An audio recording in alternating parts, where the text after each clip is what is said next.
This kid never eats peaches, but every day he collects peach fuzz in the cap of his pen, and every time he walks by the butler, he gives the pen cap a slight shake and quietly, sprinkles that stick right to him. Before long, the butler starts coughing like there's no tomorrow. Turns out he's got a peach allergy and ends up in the hospital. Little did the housekeeper realize she had already walked right into a trap. The boy's dad sneaks into the hospital, captures a picture of the butler hacking up a storm, then he presents it to the lady of the house with a completely fabricated story.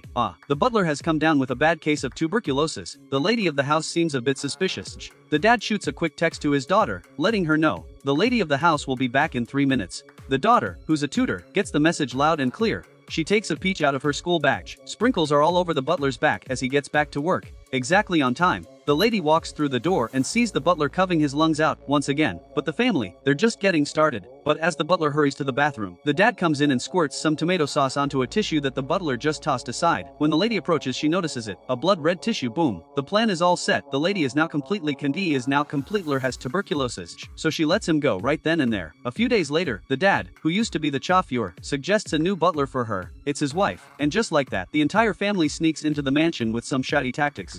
They all get jobs as servants, living like parasites in the wealthy man's house. But they're not happy with that. The next day, the wealthy family goes camping. The whole crew rolls in like they own the place, lounging in the luxurious tub and just hanging out on the huge bed, cleaning out the fridge, draining every last drop of the pricey wine. They're living up like it's their castle now, laughing and enjoying themselves. It feels like a dream. But just when they were having a blast, the doorbell is ringing. It's the butler. Yeah, the one they got rid of. She says she left something behind and just needs to grab it real quick. She looks so sad, and the mom doesn't hesitate for a second. She opens the door, but what she doesn't do is she had no idea that this decision would haunt their family for the rest of their lives. The nanny went into the basement and didn't come out for 30 minutes. The mother quickly followed her down. But when she laid eyes on the nanny, she was confronted with a shocking sight.